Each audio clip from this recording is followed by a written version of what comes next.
أعوذ بالله من الشيطان الرجيم.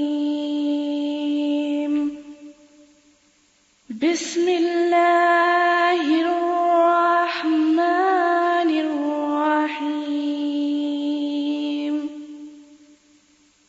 يا أيها الذين آمنوا اركعوا واسجدوا واعبدوا ربكم وافعلوا الخير لعلكم تفلحون.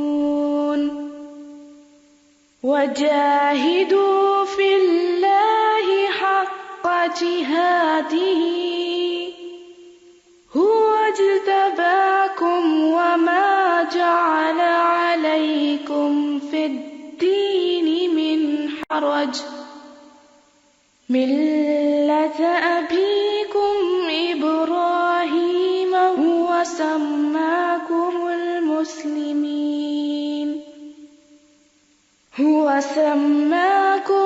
المسلمين من قبل وفي هذا ليكون الرسول شهيدا عليكم وتكونوا شهداء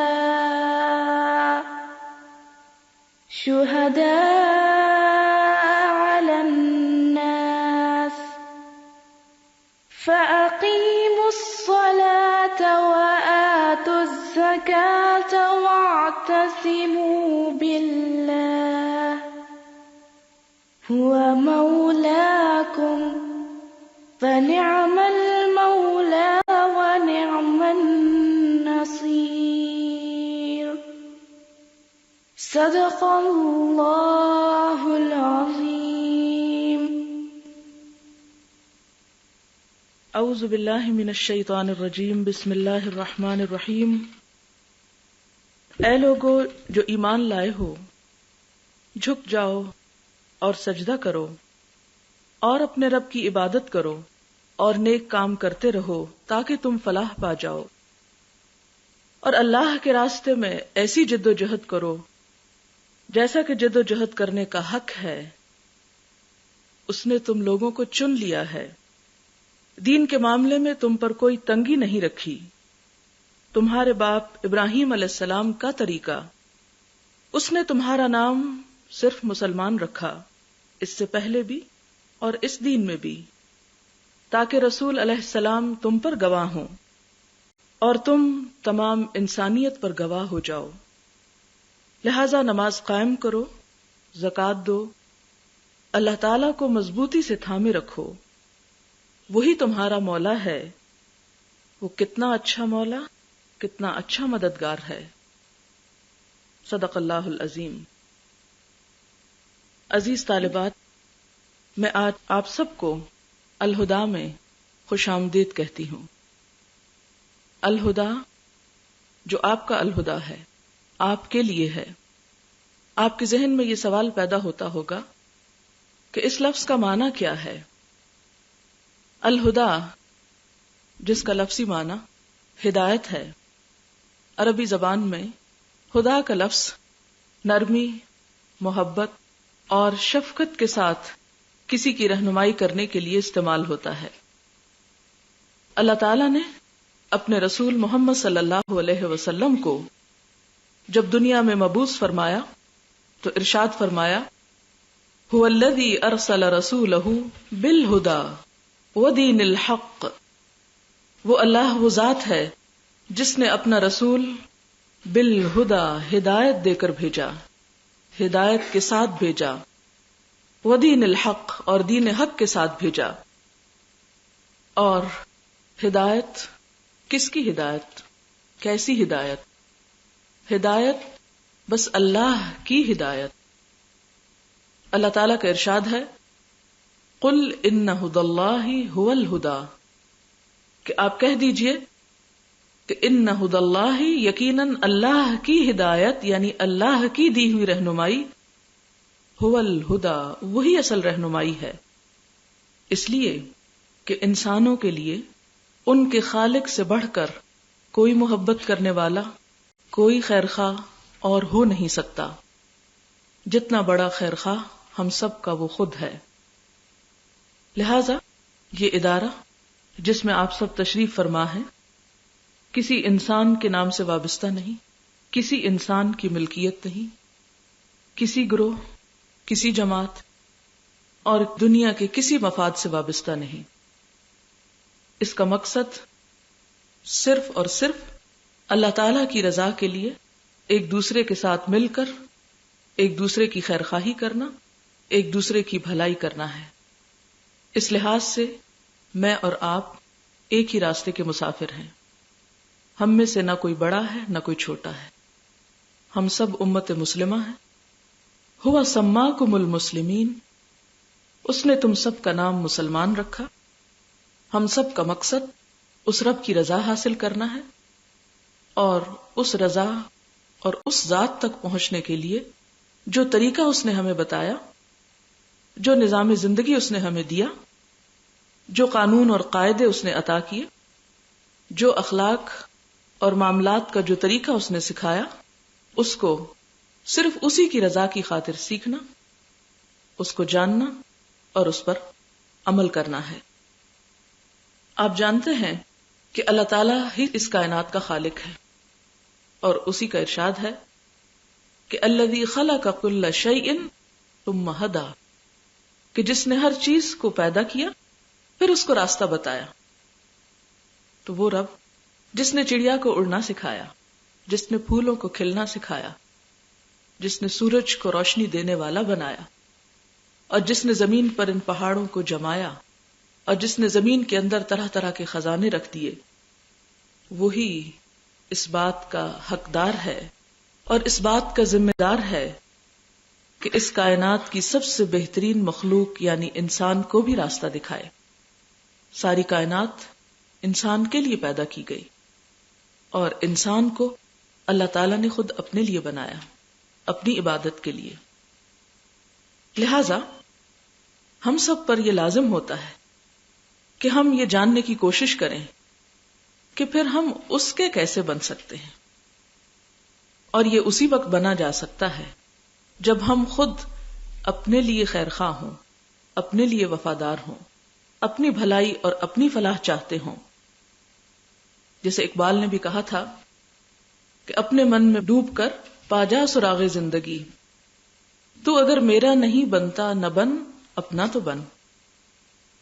اگر انسان اپنی بھلائی چاہے، اپنا ہی بن جائے، تو اپنا بننے سے وہ ضرور اپنے رب تک پہنچ سکتا ہے۔ اس لیے کہ رب کے بعد کوئی اور ہمارے لیے اتنا مہربان نہیں ہو سکتا، ہمارے لیے ایسی فلاح اور بھلائی نہیں سوچ سکتا جتنی پھر خود ہم اپنے لیے سوچ سکتے ہیں۔ اور اگر کسی شخص کو خود اپنی اہمیت کا احساس نہیں، خود اپنے ساتھ بھلائی کا احساس نہیں، تو پھر کوئی اور اس کی بھلائی، کوئی اور اس کی بہتری کے لیے کچھ کر نہیں سکتا۔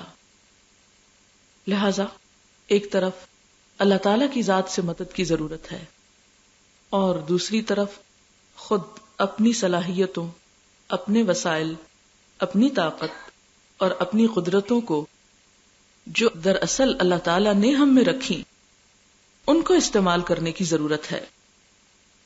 اسی لیے اللہ تعالیٰ فرماتے ہیں وَالَّذِينَ اهْتَدَوْا زَادَهُمْ هُدًى، وہ جو ہدایت پانے کی کوشش کریں گے، ہدایت پانا چاہیں گے، زَادَهُمْ هُدًى، وہ اور زیادہ انہیں رہنمائی عطا کرے گا۔ اسی لیے اس نے ارشاد فرمایا وَالَّذِينَ جَاهَدُوا فِينَا لَنَهْدِيَنَّهُمْ سُبُلَنَا، وہ لوگ جو ہمارے راستے میں جدوجہد کریں گے، کوشش کریں گے، محنت کریں گے، لَنَهْدِيَنَّهُمْ سُبُلَنَا، ہم اپنا راستہ ان کو ضرور دکھائیں گے، اپنی طرف آنے کا طریقہ ضرور ان کو بتائیں گے۔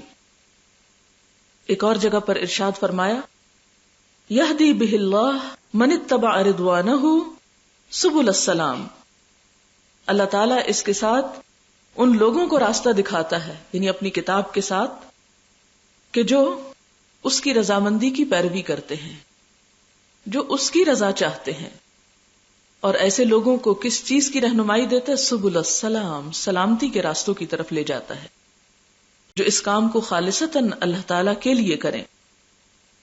اور آپ دیکھیں کہ اللہ تعالیٰ نے قرآن پاک میں سب سے پہلے ہمیں جو دعا سکھائی وہ دعا کیا ہے؟ اہدنا الصراط المستقیم، کہ ہمیں سیدھے رستے کی رہنمائی عطا فرما، ہمیں ہدایت دے. اسی رستے کی طرف جانے کے لیے یہ ادارہ قائم کیا گیا ہے، اور اس رستے تک پہنچنے کے لیے، اس مقام تک پہنچنے کے لیے جو طریقہ ہے وہ علم کا طریقہ ہے. اور علم کیسا؟ جو ہمیں اس کی معرفت دے، جو ہمیں اپنی ذات کی معرفت دے، جو ہمیں اس دنیا میں رہنے کا طریقہ سکھائے، اس دنیا میں آنے کا مقصد بتائے، جس کے بارے میں اللہ تعالیٰ نے اپنے حبیب محمد صلی اللہ علیہ وسلم کو بھی ارشاد فرمایا تھا، وَقُلْ رَبِّ زِدْنِي عِلْمًا، کہ اے حبیب صلی اللہ علیہ وسلم آپ کہہ دیجئے کہ اے میرے رب میرے علم میں اضافہ فرما. اس لیے ہمیں اس راستے میں مسلسل آگے بڑھتے رہنے کی ضرورت ہے، اور اس علم میں مزید اضافہ کرتے رہنے کی ضرورت ہے. اسی لیے فرمایا گیا قُلْ هَلْ يَسْتَوِي الَّذِينَ يَعْلَمُونَ وَالَّذِينَ لَا يَعْلَمُونَ، کہ آپ ان سے پوچھئے کیا وہ لوگ جو جانتے ہیں اور وہ جو نہیں جانتے کیا برابر ہو سکتے ہیں؟ برابر نہیں ہو سکتے. ان کا جینا اور مرنا، ان کا اٹھنا اور بیٹھنا، ان کا لینا اور دینا، ان کی محبت اور دشمنی، ان سب کے پیمانے بالکل مختلف ہوتے ہیں. علم کی تعریف میں آپ نے بے شمار احادیث اور آیات پڑھ رکھی ہوں گی، یہاں صرف ان کی یاد دہانی مقصود ہے. آپ صلی اللہ علیہ وسلم نے فرمایا علم کی فضیلت عبادت کی فضیلت سے بہتر ہے، اور دین میں سب سے بہتر تقوی اور پرہیزگاری ہے. حضرت ابو ہریرہ رضی اللہ تعالی عنہ سے مروی ہے کہ حضور صلی اللہ علیہ وسلم نے فرمایا جو کوئی علم کے راستے پہ چلتا ہے اللہ تعالیٰ اس کے لیے جنت کا راستہ آسان کر دیتے ہیں. جو لوگ خدا کے کسی گھر میں جمع ہو کر قرآن کی تعلیم اور مذاکرہ میں مشغول ہوتے ہیں، فرشتے انہیں گھیر لیتے ہیں، رحمت الہی ان کا احاطہ کر لیتی ہے، ان پر تسکین نازل ہوتی ہے. اللہ تعالیٰ اپنے مقرب فرشتوں میں ان کا ذکر فرماتے ہیں. جس کسی کو اس کے عمل نے پیچھے کر دیا اسے اس کا نسب آگے نہیں کر سکتا. یہ صحیح مسلم کی روایت ہے. صفوان بن اسال رضی اللہ تعالی عنہ بیان کرتے ہیں کہ میں حضور صلی اللہ علیہ وسلم کے پاس حاضر ہوا. اس وقت آپ صلی اللہ علیہ وسلم سرخ چادر سے ٹیک لگائے مسجد میں تشریف فرما تھے. میں نے عرض کیا یا رسول اللہ صلی اللہ علیہ وسلم میں علم کی تلاش میں حاضر ہوا ہوں. آپ نے فرمایا مرحبا، خوش آمدید. اے طالب علم، فرشتے طالب علم کو ہر طرف سے گھیر لیتے ہیں، اپنے پروں کے سائے میں اسے لے لیتے ہیں، ایک پر ایک جمع ہوتے چلے جاتے ہیں، ایک فرشتے کے اوپر ایک، یہاں تک کہ نچلے آسمان تک سب پہنچ جاتے ہیں. اور ایک اور روایت میں آتا ہے کہ حتیٰ کہ آسمان کے فرشتے ان پر جھانکنے لگتے ہیں، آگے بڑھ کے دیکھتے ہیں کہ انہوں نے کس چیز پر سایہ کر رکھا ہے. حضرت عبداللہ بن عباس سے روایت ہے کہ نبی صلی اللہ علیہ وسلم نے فرمایا اس وقت کے عالم دو قسم کے ہیں، ایک وہ جسے خدا نے علم بخشا اور اس نے بے دریغ لوگوں کو سکھایا، اس پر نہ سونا لیا نہ چاندی لیا نہ کوئی بدلہ چاہا. ایسے عالم کے لیے آسمان کے پرند، زمین کے چرند، پانی کی مچھلیاں، کرام کاتبین بھی دعائیں کرتے ہیں، یعنی جو بغیر کسی دنیا کے مفاد کے لیے علم سکھاتے ہیں. دوسرا وہ گروہ ہے جسے خدا نے علم تو سکھایا مگر اس نے خدا کے بندوں سے بخل کیا، یعنی دوسروں کو آگے نہیں سکھایا، اور اگر سکھایا تو اس پر مال لیا اور دنیاوی نفع کا خواہش مند ہوا. تو ایسا عالم قیامت کے دن اس حال میں آئے گا کہ اس کے منہ پر آتشی یعنی آگ کی لگام چڑھی ہوئی ہوگی. اسی طرح ہم دیکھتے ہیں کہ قرآن پاک میں اللہ تعالیٰ فرماتے ہیں فَلَوْلَا نَفَرَ مِن كُلِّ فِرْقَةٍ مِّنْهُمْ طَائِفَةٌ لیتفقہوا فی الدین ولینذروا قومہم اذا رجعوا الیہم لعلہم یحذرون. ایسا کیوں نہ ہوا کہ ہر بستی میں سے کچھ لوگوں نے علم کے لیے سفر نہ اختیار کیا. نفرہ کا مطلب ہوتا ہے نکلنا. کیوں نہ نکلے ہر بستی میں سے کچھ لوگ تاکہ وہ دور جا کر دوسرے شہروں میں دوسرے علاقوں میں کیا کرتے؟ علم حاصل کرتے. کون سا علم؟ لیتفقہوا فی الدین، کہ دین کی سمجھ بوجھ اپنے اندر پیدا کرتے. وَلِيُنذِرُوا قَوْمَهُمْ، اور واپس آ کر اپنی قوم کو خبردار کرتے. اذا رجعوا الیہم، جب وہ ان کی طرف لوٹتے. کس لیے وہ ان کو واپس جا کر سکھاتے؟ لعلہم یحذرون، تاکہ ان کے اندر بھی خشیت پیدا ہو، وہ بھی غلط کاموں سے بچ سکے. لہذا یہاں پر آپ سب کا جمع ہونا، نمبر 1، آپ کی نیت صرف اور صرف اللہ کی رضا ہونی چاہیے. نمبر 2، اس کی تمام تر جزا آپ کو اللہ تعالی پر امید رکھنی چاہیے کہ اگر دنیا میں آپ کے اس کام کی کوئی بھی قدر نہیں کر رہا تو نہ کرے. اگر اس کام کے کرنے پر کوئی آپ کو ملامت بھی کرتا ہے تو کرتا رہے. اس کام کے کرنے پر اگر راستے میں بے شمار مشکلات آتی ہیں تو آتی رہیں، چونکہ مجھے یہ کام صرف اپنے محبوب اپنے رب کی رضا کے لیے کرنا ہے. لہذا جتنی میری محبت خالص ہوگی، جتنی میری چاہت زبردست ہوگی، اتنا ہی میرے لیے اجر اور میرے لیے اس کی جزا زیادہ ہے. اور پھر اس محبت کے راستے میں جتنے بھی کانٹے چبھ جائیں اور جتنے بھی پتھر کھانے پڑیں اور جتنی بھی لوگوں کی باتیں سننا پڑیں، وہ پھر پتھر اور گالیاں نہیں لگتے، وہ تو پھول محسوس ہوتے ہیں. اور ان گالیوں پر بھی انسان روتا نہیں، مسکرا اٹھتا ہے کہ یہ سب کچھ اس کے راستے میں ہے، اس کی خاطر ہے، جس نے میرے ساتھ اتنا احسان کیا کہ مجھے اس چیز کی توفیق دی. آپ سوچیں کہ اللہ تعالیٰ کی مخلوق دنیا میں ہزاروں لاکھوں کی تعداد میں ہے. خود پاکستان میں آپ دیکھیں کئی کروڑ ہے آبادی، اور پھر اسلام آباد اور پنڈی اور یہ قریب کے ایریاز. لیکن کتنے لوگ ہیں جنہیں اللہ تعالیٰ واقعی یہ توفیق دیتا ہے، واقعی انہیں چن لیتا ہے، واقعی ان کے اندر یہ تڑپ پیدا کر دیتا ہے کہ وہ اس کی طرف آنے کا راستہ تلاش کر سکیں. ایک روایت میں آتا ہے آپ صلی اللہ علیہ وسلم نے فرمایا، من یرد اللہ بہ خیرا یفقہہ فی الدین، اللہ تعالیٰ جس انسان کے ساتھ بھلائی کا ارادہ کر لیتے ہیں اسے دین کی سمجھ بوجھ دے دیتے ہیں، اس کے لیے وہ راستہ آسان کر دیتے ہیں.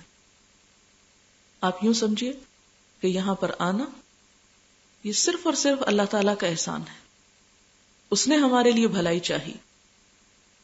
قرآن پاک میں اللہ تعالیٰ فرماتے ہیں، یؤتی الحکمت من یشاء، جسے وہ چاہتا ہے حکمت عطا کرتا ہے. اور حکمت سے مراد دین کی سمجھ بوجھ. لیکن جس کو دین کی سمجھ بوجھ مل گئی، وَمَن یؤت الحکمت فقد اوتی خیرا کثیرا، اس کو تو بہت بڑی خیر مل گئی، اس کو بہت بڑی دولت مل گئی. لیکن اس خیر کثیر کو حاصل کرنے کے لیے ظرف بھی بڑا ہونا چاہیے، محنت بھی ہونی چاہیے، کوششیں بھی ہونی چاہیے. حضرت علی کا ایک شعر ہے کرم اللہ وجہہ کہ بقدر القد تکتسب المعالی من طلب العلا سہر اللیالی، کہ انسان کی کوشش کے بقدر اور بعوض انسان کو بلندی ملتی ہے، جتنی وہ محنت کرتا ہے. جسے وہ ایک محاورہ ہے نا اردو کا، جتنا گڑ ڈالو اتنا ہی میٹھا ہوگا. اور جس کو بلندی تک پہنچنے کی خواہش ہو پھر اسے کیا کرنا ہے؟ سحر اللیالی، راتوں کو جاگنا ہے. اور دوسرے شعر کا مطلب ہے، جس کو موتیوں کی طلب ہوگی اسے دریا میں غوطہ زنی کرنی پڑے گی، اسے سمندر کی تہہ تک اترنا پڑے گا. اور پانی کے اندر اترنا کوئی بہت آسان کام نہیں ہوتا، لیکن جب انسان اترنے لگتا ہے اور اندر جانے لگتا ہے تو وہی کام ایک پرلطف کام ہو جاتا ہے. اور جب موتیوں کے ساتھ واپس لوٹتا ہے تو اس سے بڑھ کر اور کوئی خوشی اور کامیابی انسان کی زندگی میں ہو نہیں سکتی. اگلے شعر کا مطلب ہے عزائم کی بلندی کے بعد انسان بلند مقام پر پہنچ سکتا ہے، پس راتوں کا جاگنا عزت کا باعث ہے۔ اگر کوئی یہ سمجھتا ہے کہ بغیر تکلیف اور مشقت کے بڑا آدمی بن جائے گا تو یہ بات محال ہے، جس کی طلب میں وہ اپنی عمر کے بیشتر قیمتی لمحات ضائع کر رہا ہے۔ یعنی اگر کوئی شخص صرف تمنائیں اور آرزویں رکھتا ہے کہ میں بلند درجوں تک پہنچ جاؤں گا اور اس کے لیے کوشش نہیں کرتا، قدم نہیں اٹھاتا، تو ایسی سوچ بھی اس کا وقت ضائع کرنے والی ہے۔ اور اسی طرح ایک اور شعر کا مطلب ہے اے میرے رب، میں نے صرف تیری رضا جوئی کے لیے نیند کو خیر باد کر رکھا ہے، لہٰذا مجھے تحصیل علم کی توفیق عطا فرما اور اپنی مہربانی سے بلند مرتبے تک پہنچا۔ اسی طرح ہم دیکھتے ہیں امام طبرانی سے کسی نے پوچھا کہ آپ کو اتنے بے شمار علوم کیسے مل گئے؟ تو انہوں نے جواب دیا، اے جان من، 20 سال تک میری کمر نے بوریے کے سوا کسی بستر کا لطف نہیں اٹھایا، یعنی 20 سال سے میں اپنی نیند قربان کر چکا ہوں۔ اور پھر ہم دیکھتے ہیں کہ صرف یہ نہیں بلکہ چند ایک واقعات میں آپ کو سناتی ہوں کہ جو صحابہ کرام اور دیگر علماء کے ہیں کہ انہوں نے علم کی طلب میں کیا کچھ کیا اور کیسی کیسی روشن مثالیں قائم کی جو آج ہمارے لیے بھی رہنمائی کا باعث ہیں۔ وہ حدیث تو ابھی آپ سن ہی چکے ہیں کہ من سلک طریقا یطلب فیہ علما سہل اللہ لہ طریقا الی الجنہ، کہ جو ایسے راستے پر چلتا ہے جس سے علم حاصل کرے، اللہ تعالیٰ اس کے لیے جنت کا راستہ آسان کر دیتے ہیں۔ ہم دیکھتے ہیں کہ حضور صلی اللہ علیہ وسلم کے زمانے میں ہر طرف سے لوگ امڑے آتے تھے، سمٹے آتے تھے آپ کی خدمت میں پہنچنے کے لیے۔ اور آپ نے اگر اسلامی تاریخ پڑھی ہو تو اس میں ایک لفظ یاد ہوگا آپ کو، عام الوفود۔ اگر آپ نے یہ لفظ سن رکھا ہو تو عام الوفود کا مطلب ہے وفدوں کے آنے کا سال، کہ جس میں بہت کثرت سے لوگ آئے۔ اور جب سورۃ النصر اتری، اذا جاء نصر اللہ والفتح ورأیت الناس يدخلون فی دین اللہ افواجا، تو وہ کیا تھا؟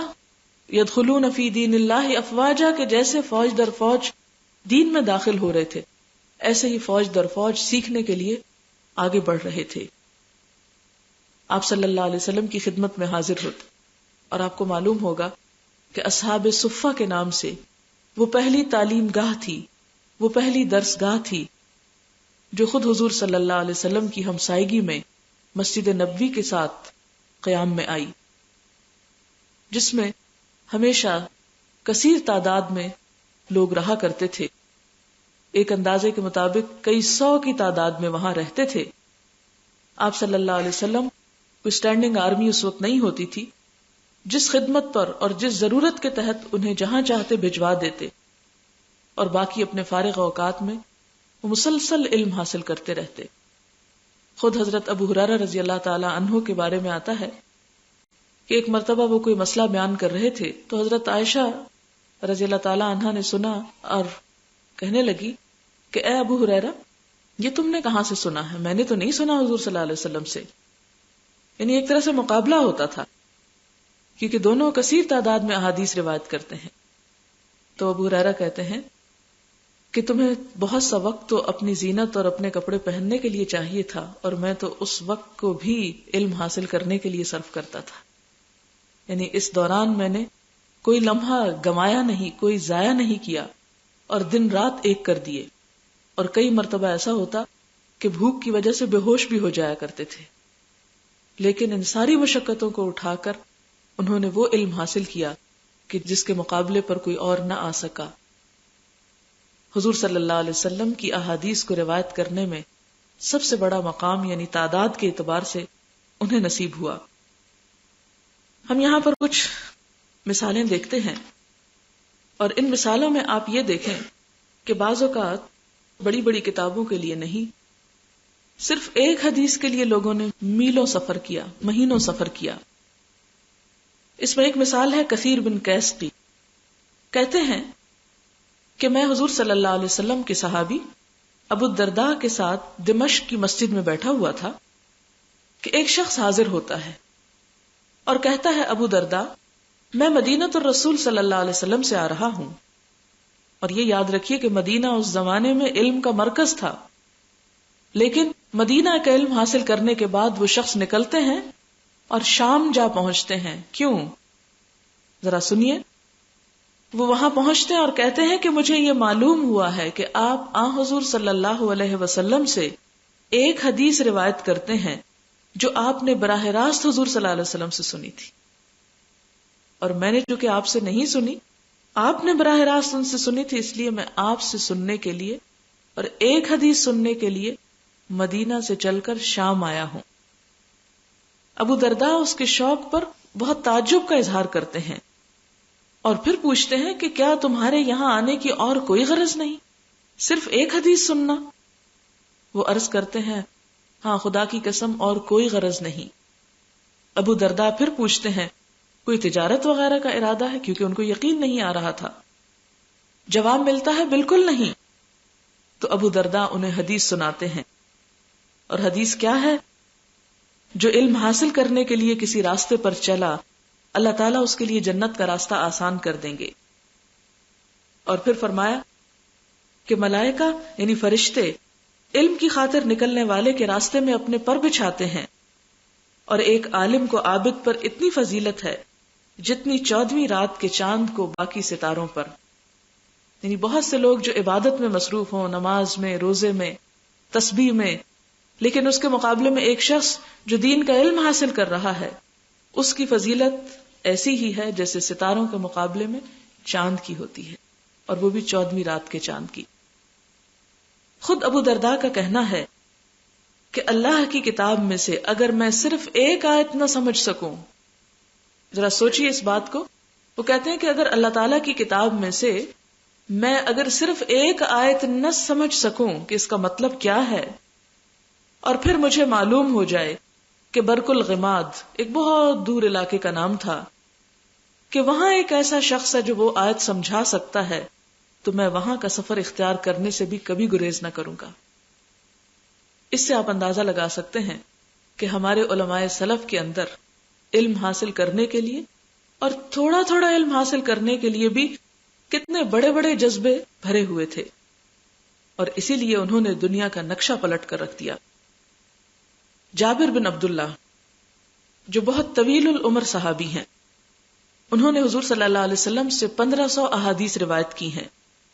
ان کا کہنا ہے مجھے حضور صلی اللہ علیہ وسلم کے ساتھیوں میں سے کسی کے بارے میں یہ معلوم ہوا کہ انہوں نے آپ سے براہ راست ایک حدیث سن رکھی ہے جو میں نے نہیں سنی، لہٰذا میں نے ایک اونٹ خریدا، رخت سفر باندھا، 1 مہینے کی مسافت طے کر کے شام پہنچا، تو معلوم ہوا کہ وہ صحابی عبداللہ بن انیس الانصاری ہیں. مجھے دیکھ کر وہ مجھے اپنے گلے سے لگا لیتے ہیں، میں اپنے آنے کی غرض سامنے رکھتا ہوں. تو عبداللہ انصاری صحابی جابر رضی اللہ تعالیٰ عنہ کو حدیث رسول صلی اللہ علیہ وسلم سناتے ہیں، اور جابر ایک حدیث سن کر فوراً ہی واپس لوٹ جاتے ہیں. آپ ذرا سوچئے کہ اگر ہم میں سے کوئی ہو تو کہے کہ کتنا احمق ہے، صرف ایک بات سننے کے لیے ایک اونٹ خریدا، ایک اتنی جیسے آج کے دور میں ایک گاڑی خریدی، اور 1 مہینہ مسلسل گاڑی چلا کر وہاں پہنچا، اور صرف ایک بات وہ تو ہم ٹیلی فون پہ بھی پوچھ سکتے ہیں. لیکن علم ٹیلی فون پہ حاصل نہیں ہوتا، علم علماء کی مجلس میں ہوتا ہے، علم اہل علم سے حاصل ہوتا ہے. کتابیں انسانوں کی جگہ نہیں لے سکتی، گھر کے آرام دہ بستر علم کی مجلس کا ثواب نہیں رکھتے. اس لیے کہ جب جمع ہو کر کسی مقام پر سیکھا جاتا ہے تو اس پر جو رحمت اور تسکین نازل ہوتی ہے وہ تنہائی میں نہیں ہوتی. تنہائی میں تو ساتھ شیطان ہوتا ہے جو ہر تھوڑی دیر کے بعد نیند کا جھونکا لے آتا ہے یا پھر سلا دیتا ہے. ایک اور مثال حضرت ابو ایوب الانصاری کی ہے. حضرت ابو ایوب الانصاری جو ہیں وہ حضور صلی اللہ علیہ وسلم کے مدینہ میں میزبان تھے. سب سے پہلے آپ کی اونٹنی انہی کے مسکن پر جا کر رکی. مدینہ کے رہنے والے جہاد کرتے کرتے ترکی جا پہنچے. آج استنبول میں ان کا مزار ہے. کئی 100 میل دور ابو ایوب الانصاری میزبان رسول صلی اللہ علیہ وسلم مدینہ کے رہنے والے تھے، لیکن آج دفن کہاں پر ہے؟ استنبول میں دفن ہے. انہوں نے اپنے مقصد کی خاطر، علم کی خاطر کسی زمین کو اور کسی مکان کو اپنا نہیں سمجھا، ساری دنیا کو اپنا سمجھا. جسے اقبال کہتا نا کہ فارسی کا شعر ہے جس کا مطلب یہ ہے کہ ہر ملک ملک کے ماست، کہ ملک خدائے ماست، کہ ساری دنیا ہمارا گھر ہے، اس لیے کہ ہمارے رب کی، ہمارے اللہ تعالی کی دنیا ہے، وہ اس کی زمین ہے، اس لیے ہماری زمین ہے. اس میں مسافتیں اور فاصلے اور رنگ اور نسل اور زبان اور خطے اور قومیں اور اقلیتیں یہ کوئی حیثیت نہیں رکھتی. سب اللہ کی مخلوق ہے، زمین بھی اللہ کی پیدا کردہ ہے. لہذا اللہ تعالیٰ کی رضا حاصل کرنے کے لیے انسان کو کہیں بھی جانا پڑے تو وہ اس کے لیے نقصان کا نہیں، نفع کا سودا ہے. بہرحال ابو ایوب الانصاری جن کے گھر میں حضور صلی اللہ علیہ وسلم تشریف لائے اور انہوں نے یہ نہیں سمجھا کہ آپ آ گئے، برکت ہو گئی، مجھے جنت مل گئی، لہٰذا مزید کچھ اور سیکھنے کی کیا ضرورت ہے. نہیں، یہی ابو ایوب الانصاری 1 مہینے کی مسافت طے کر کے عقبہ بن عامر کے پاس مصر پہنچتے ہیں. 1 مہینہ چل کر مصر پہنچتے ہیں اور ان سے صرف 1 حدیث سننے کے بعد مصر میں تھوڑا سا قیام بھی کیے بغیر واپس مدینہ آ جاتے. ذرا آپ سوچیں.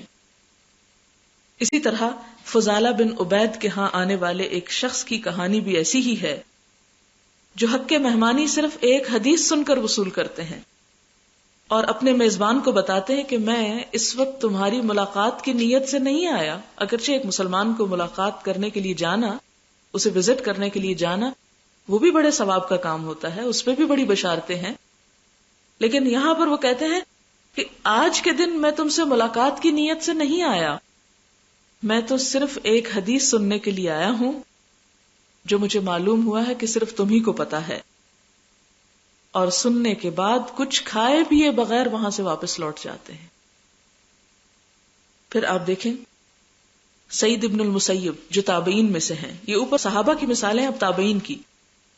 تابعین آپ کو معلوم ہوگا کہ وہ جنہوں نے صحابہ کرام سے ملاقات کی.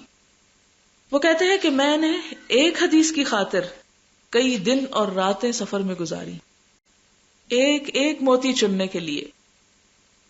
حضرت عبداللہ بن عمرو بن العاص جو حضور صلی اللہ علیہ وسلم کی محفل میں آپ کی احادیث سن کر لکھ لیا کرتے تھے اور احادیث کے اس مجموعے کا نام انہوں نے الصادقہ رکھا، ان سے ملاقات اور استفادے کے لیے ابن الدیلمی نے فلسطین سے طائف تک کا سفر اختیار کیا. اگر آپ نقشے میں دیکھیں فلسطین اور دوسری طرف طائف کئی 100 میل کا راستہ ہے. علقمہ اور اسود تابعین میں سے ہیں جنہیں حضرت عمر رضی اللہ تعالی عنہ کی روایت کردہ احادیث دوسرے لوگوں سے پہنچتی ہیں، لیکن وہ انہی احادیث کو براہ راست حضرت عمر رضی اللہ تعالی عنہ سے سننے کے لیے 1 ماہ کی مسافت طے کر کے عراق سے مدینہ پہنچتے ہیں. ابو اسحاق السبیعی بھی تابعین میں سے ہیں. وہ کہتے ہیں مجھے کسی بھی سرزمین میں جب کسی علم کے خزانے کی اطلاع ملی میں اسی طرف عازم سفر ہو گیا. مکحول تو یہاں تک کہتے ہیں کہ طلب علم کی خاطر میں نے زمین کی خاک چھان ماری. دمشق کے رہنے والے تابعی صرف ایک مسئلے کی تحقیق کے لیے اپنی کہانی یوں سناتے ہیں کہ میں بنی حذیل کی ایک خاتون کا مصر میں غلام تھا. یہ غلاموں کی کہانی ہے. جب اس نے مجھے آزاد کیا تو مصر میں جتنا علم مجھے میسر تھا وہ میں نے حاصل کر لیا. اس کے بعد میں نے حجاز کا سفر اختیار کیا. وہاں بھی پوری تسلی کرنے کے بعد عراق روانہ ہو گیا. اس وقت تک وہاں سے نہ نکلا جب تک وہاں سے سب کچھ نہ پا لیا. پھر شام چلا گیا، مسلسل تحقیق میں مصروف رہا، اور میری یہ تمام تر کوشش صرف حضور صلی اللہ علیہ وسلم کے نفل ادا کرنے کے طریقے کے بارے میں تھی. آج سب کچھ کتابوں میں لکھا ہوا ہے لیکن ہم پڑھنے کی تکلیف گوارا نہیں کرتے. ذرا سوچیں اس دور کے لوگوں کے شوق کا یہ عالم کیوں تھا؟ اس لیے کہ وہ اپنے مرتبے اللہ کی نظر میں بلند کرنا چاہتے تھے، اس کے قریب ہونا چاہتے تھے، جاننا چاہتے تھے کہ کون سا کام ہمیں زیادہ فائدہ دے سکتا ہے. اور چونکہ کتابیں میسر نہیں تھیں، ایسے ادارے اور یونیورسٹیز اور لائبریریز اس وقت ابھی نہیں بنی تھی، لہٰذا وہ ایک ایک بات کو جاننے کے لیے مہینوں سفر کیا کرتے تھے اور پھر واپس آ کر اپنی قوم کو سکھایا کرتے تھے. لیکن ہم سب کچھ اب تو کتابوں کے بڑے بڑے والیومز چھوڑ کمپیوٹر کی ڈسکس میں موجود ہے. اس کے باوجود یعنی ایک چھوٹی سی چپ کے اوپر سینکڑوں صفحات محفوظ کر دیے جاتے ہیں، لیکن ہماری ہمتیں اتنی ہی کم ہو گئیں، ہمارے شوق اتنے ہی ختم ہو گئے، اس لیے کہ ہمارے شوق دوسرے رستوں کی طرف چل نکلے. ہم نے اپنا مرکز اور اپنا ہدف اور اپنی منزل کسی اور چیز کو بنا لیا. ایک اور مثال دیکھیے، حضرت حسن بصری بھی کعب بن اجرہ سے صرف اتنی بات جاننے کے لیے بصرہ سے کوفہ کا سفر کرتے ہیں کہ جب آپ حضور صلی اللہ علیہ وسلم کے ساتھ حدیبیہ کے ساتھ عمرہ کرنے جا رہے تھے اور کسی تکلیف کی وجہ سے آپ نے سر منڈانے کا فدیہ ادا کیا تھا تو وہ کتنا تھا. یعنی اگر آپ کو معلوم ہے اگر کوئی شخص حج یا عمرے پہ جائے تو اس کو سر کے بال یا منڈانا پڑتے ہیں یا پھر ٹرمنگ کرانی پڑتی ہے، اور منڈوانا افضل ہوتا ہے. لیکن اگر کوئی بیمار ہو جائے اور سر نہ منڈوا سکے یا بال نہ کتروا سکے تو اس صورت میں کیا کرے؟ صرف اتنی بات جاننے کے لیے وہ بصرہ سے کوفہ کا سفر کرتے ہیں، اور اس کا جواب کیا تھا؟ ایک بکری. یعنی ایک لفظ جاننے کے لیے، دوسرے معنوں میں آپ سوچئے، ایک لفظ جاننے کے لیے ایک شہر سے دوسرے شہر، کیونکہ ٹیلی فون تو نہیں تھا، خط لکھنے کے بھی آسان ذرائع موجود نہیں تھے، کوئی فیکس نہیں تھی، کوئی ای میل نہیں تھا، کچھ نہیں تھا. لہذا کئی کئی دن اور کئی کئی ہفتے سفر کر کے دوسری جگہ جا پہنچتے. لیکن ان کی کوششیں تھیں، ان کا اخلاص نیت تھا، اس لیے وہ تھوڑا سا علم بھی ان کے درجات بلند کرنے کے لیے کافی ہو گیا. مشہور امام حدیث امام زہری نے اپنی زندگی کے 45 سال علم میں گزارے. 45 سال، ایک دن نہیں، 2 دن نہیں، 45 سال، 45 ایئرس. حالانکہ ساری تعلیم پی ایچ ڈی تک بھی زیادہ سے زیادہ 20 ایئرس ہیں، اس سے بھی دگنا اور دگنے سے بھی زیادہ. 45 سال. امام احمد بن حنبل 70 سال کی عمر کے تھے، اور بغداد میں جب کوئی نیا عالم آتا تو لوگ دوڑتے ان کی طرف سیکھنے کے لیے. پتہ چلتا کہ آج فلاں عالم کی آمد ہے تو جوک در جوک جاتے. تو لوگوں نے دیکھا کہ امام احمد بن حنبل 70 سال کے ہو چکے ہیں، کمر جھک چکی ہے، گھسٹ گھسٹ کے جا رہے ہیں، ہاتھ میں دوات اٹھائی ہوئی اور کاغذ اٹھایا ہوا ہے اس عالم سے استفادے کے لیے. اور بعض اوقات عالم اپنے سے کم عمر بھی ہوتا تھا. تو لوگ پوچھتے کہ یا ابا عبداللہ الی متی، اے ابو عبداللہ یہ کب تک کرو گے؟ اتنے بوڑھے ہو گئے ہو اور ابھی بھی دوات تمہارے ہاتھ سے نیچے نہیں رہتی. تو وہ کہتے کہ میں اپنی اسی دوات کے ساتھ قبر تک جاؤں گا، قبر تک علم حاصل کروں گا. یہ کبھی بھی انسان یہ نہ سمجھے کہ وہ مکمل ہو گیا اور اس نے سب کچھ جان لیا اور اب مزید جاننے کی اس کو ضرورت نہیں. اور یہ جتنے بھی سفر تھے یہ ہوائی جہاز کے نہیں تھے، ٹرین اور بس کے نہیں تھے، یہ سفر بعض اوقات پیدل تھے، اونٹوں پر اور گھوڑوں پر. اور آپ کو پتہ ہے اونٹ پہ کبھی آپ نے اگر کلفٹن گئے ہوں تو اونٹ پہ صرف انجوائے کرنے کے لیے سواری کی ہو تو اتر کے تھکاوٹ سے چور ہو جاتا ہے انسان. وہ اتنے دھکے لگاتا ہے آگے پیچھے کہ چین نہیں آتا، انسان کچھ کر نہیں سکتا. ہم تو کاروں میں بیٹھ کے جہاز میں بیٹھ کے پڑھتے رہتے ہیں گھنٹوں، اور اسی طرح گھوڑے پہ اگر بیٹھ جائیں تو اتنا اچھلائے گا آپ کو کہ آپ کچھ بھی نہیں کر سکتے. اور ایسی سواریوں سے جب انسان اترتا ہے تو تھک کے چور ہو چکا ہوتا ہے. لیکن اس کے باوجود وہ مسلسل اپنے عزم بلند کے ساتھ سفر میں رہے. ابو حاتم الرازی رے کے رہنے والے تھے. رے ایران کا ایک شہر ہے. بصرہ میں طلب علم کے لیے تشریف لے گئے. جب سارے پیسے ختم ہو گئے تو باری باری اپنے کپڑے بیچنا شروع کر دیے، اپنے کپڑے سیل پہ لگا دیے، یہاں تک کہ یہ سلسلہ بھی ختم ہو گیا، کپڑے ختم ہو گئے، کھانے کے لیے بھی کچھ نہ بچا. لیکن اس کے باوجود علم کے لیے بھاگ دوڑ میں کوئی کمی نہ آئی. ایک دن کہتے ہیں کہ شام کو جب واپس اپنے ٹھکانے پہ لوٹا تو بھوک کی شدت مٹانے کے لیے پانی پیتا رہا. صبح پھر شدید بھوک کی حالت میں پھر سفر علم کے لیے کرنا شروع کر دیا، دنیا کمانے کے لیے نہیں. اور یہ کہتے ہیں، ان کا آگے ذکر آئے گا. اسی طرح ابن طاہر المقدسی، مقدسی بیت المقدس کے علاقے کے رہنے والے لوگوں کو کہتے ہیں، 6 صدی کے علماء میں سے ہیں. اپنے بارے میں کہتے ہیں کہ طلب علم کی خاطر میں گرمی میں ننگے پاؤں بھی چلتا رہا، اور کبھی سواری میسر نہیں آتی تھی، اس لیے کہ اس دور میں بھی سواری مفت نہیں ان کو دی جاتی تھی، بہت پیسہ خرچ کرنا پڑتا تھا. اور ہم دیکھتے ہیں کہ امام ابو حنیفہ جو فقہ کے ایک بہت بڑے امام ہیں، وہ اپنے بارے میں لکھتے ہیں کہ میرے والد نے ورثے میں 30,000 درہم میرے لیے چھوڑے.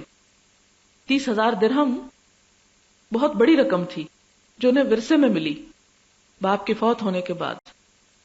کہتے ہیں کہ آدھا مال قرآن اور حدیث کو سیکھنے میں صرف کر دیا، اور آدھا فقہ اور نحو اور عربی زبان کو سیکھنے میں، یعنی سارے کا سارا مال علم حاصل کرنے کے لیے ختم کر دیا اور کچھ بھی باقی نہ چھوڑا.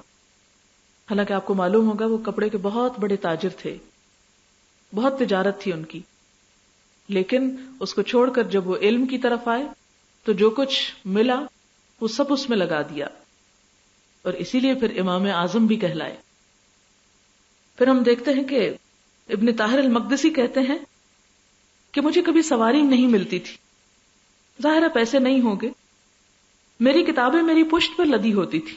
2 مرتبہ گرمی کی شدت سے میں نے خون کا پیشاب کیا، ایک دفعہ بغداد میں اور دوسری مرتبہ مکہ میں. اتنی شدید گرمی تھی تو ظاہر ہے کھانے پینے کو بھی پوری طرح نہیں ملتا تھا، لیکن علم حاصل کرنے کے شوق میں کوئی کمی نہیں آئی. ابو حاتم الرازی 213 ہجری میں رمضان کے مہینے میں 20 سال کی عمر میں اپنے گھر سے نکلے. 7 سال مسلسل سفر کی حالت میں رہے.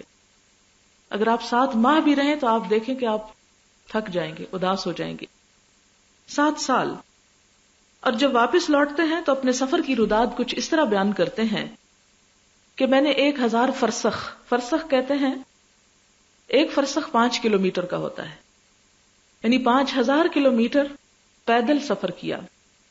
متعدد بار کوفہ سے بغداد، مکہ سے مدینہ، بحرین سے مصر، مصر سے رملہ، وہاں سے بیت المقدس، اسقلان، طبریہ، وہاں سے دمشق، وہاں سے ہمس، پھر انطاکیہ، پھر ترسوس، پھر ہمس لوٹ آیا، کیونکہ مجھے ابھی ابو الیمان سے کچھ احادیث سننا تھی. یعنی ایک سے دوسری جگہ، دوسری سے تیسری جگہ.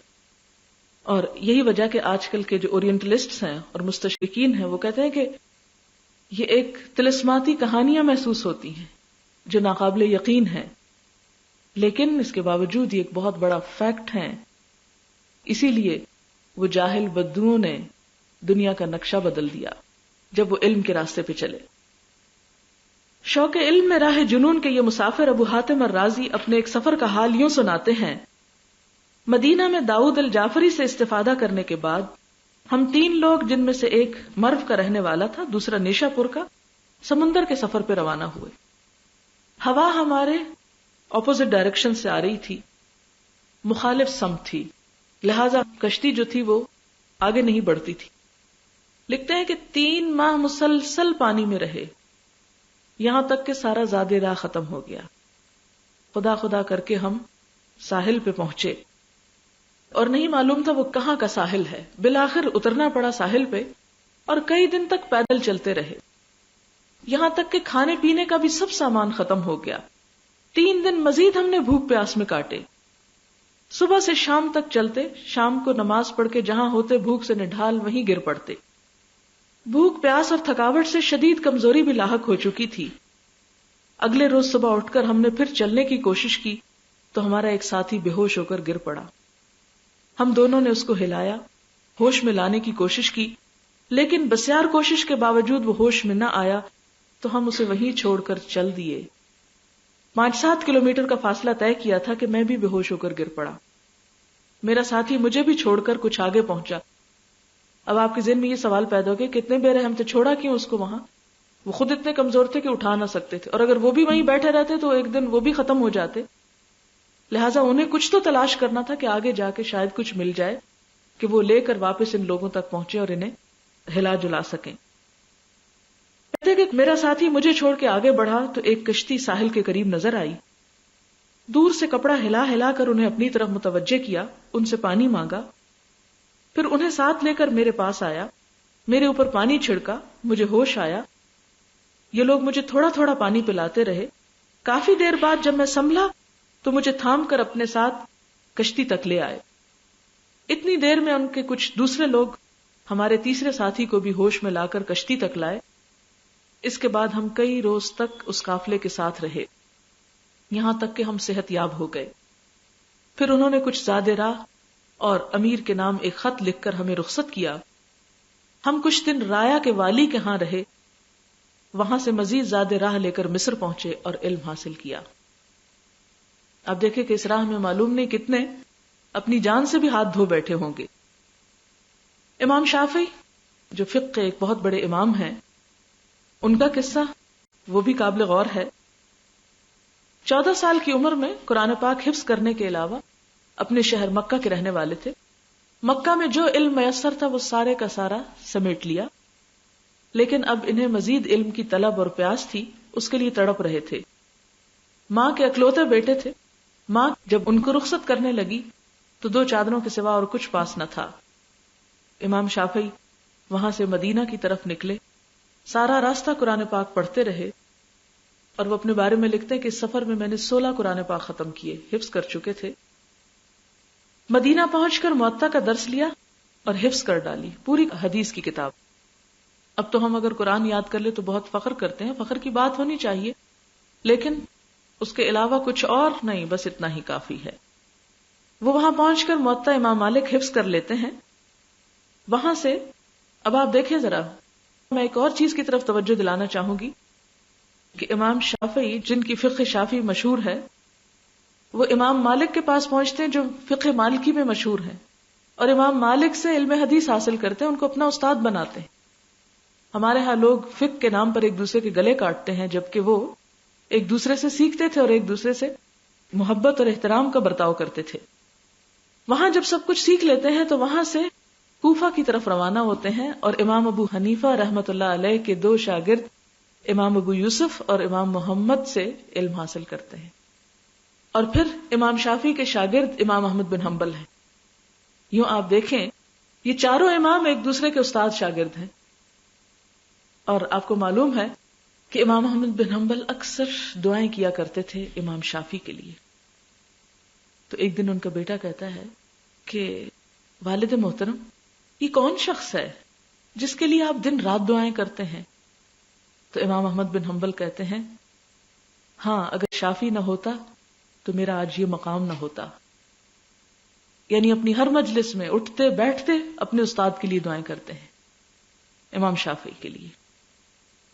تو آپ یوں دیکھیں کہ امام احمد بن حنبل کے استاد امام شافعی کے استاد امام مالک، اور امام شافعی کے استاد امام ابو حنیفہ کے 2 شاگرد امام ابو یوسف اور امام محمد۔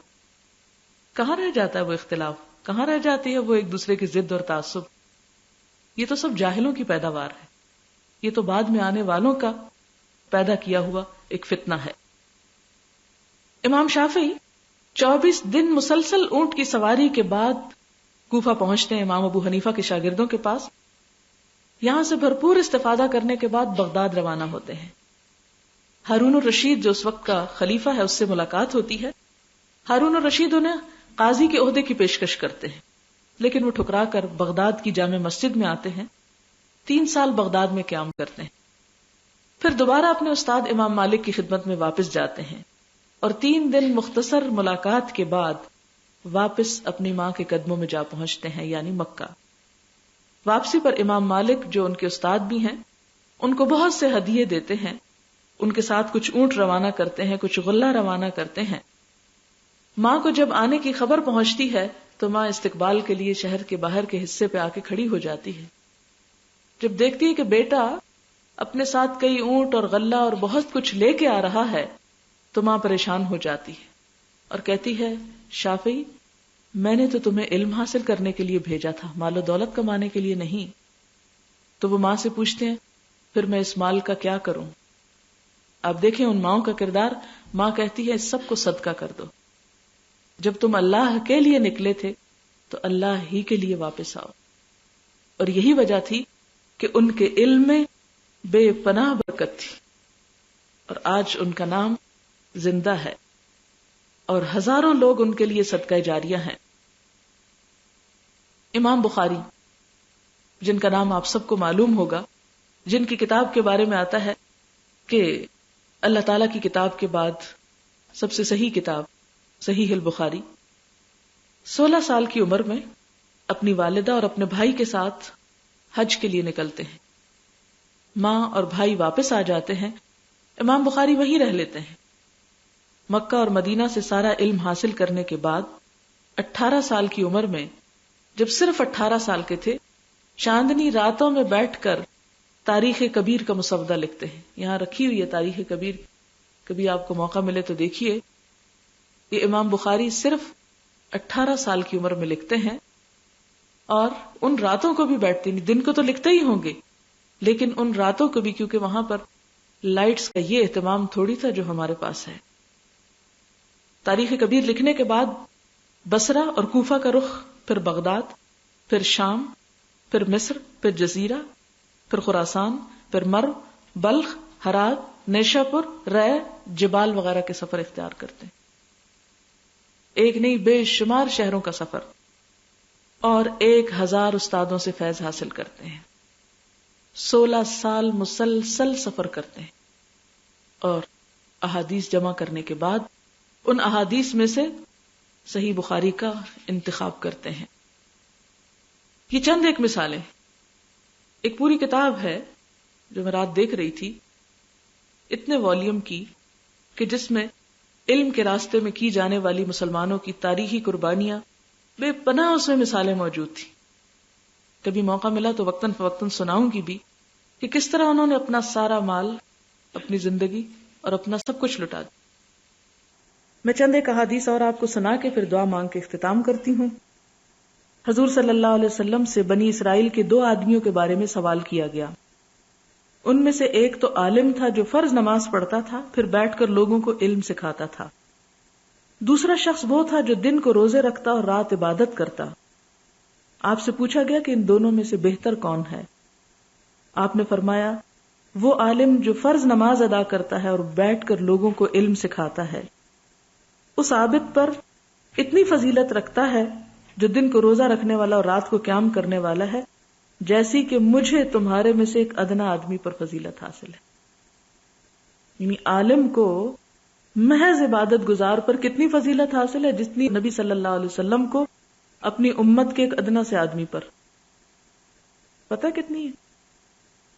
بہت زیادہ۔ پھر اسی طرح ایک اور حدیث ہے، اور یہ حدیث بھی بہت اہم ہے۔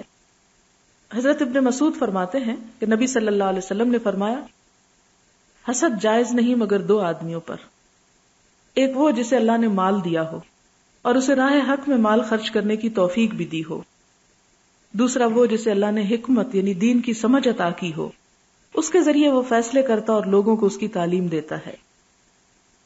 حضرت ابو موسیٰ سے روایت ہے، آپ صلی اللہ علیہ وسلم نے فرمایا، مجھے جس علم اور ہدایت کے ساتھ مبعوث فرمایا گیا ہے اس کی مثال بارش جیسی ہے، جو زمین پر برستی ہے تو زمین کے کچھ قطعے زرخیز اور نرم ہوتے ہیں، وہ اس کو جذب کر لیتے اپنے اندر، اور بکثرت ان سے گھاس اور چارہ پیدا ہوتا ہے جس سے انسان اور جانور فائدہ اٹھاتے ہیں۔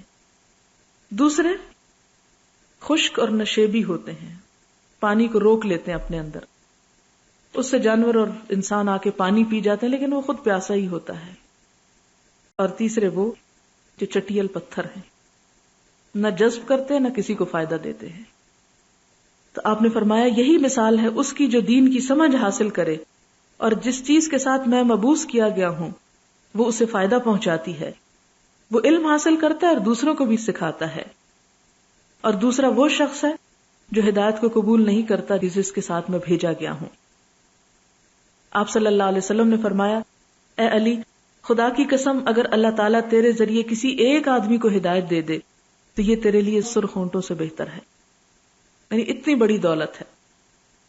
پھر آپ نے فرمایا کہ جس نے لوگوں کو راہ ہدایت کی طرف بلایا اسے ان لوگوں کے ثواب جتنا ثواب ملے گا جنہوں نے اس کی پیروی کی، اور اس سے ان کے اجر میں کوئی کمی نہیں کی جائے گی۔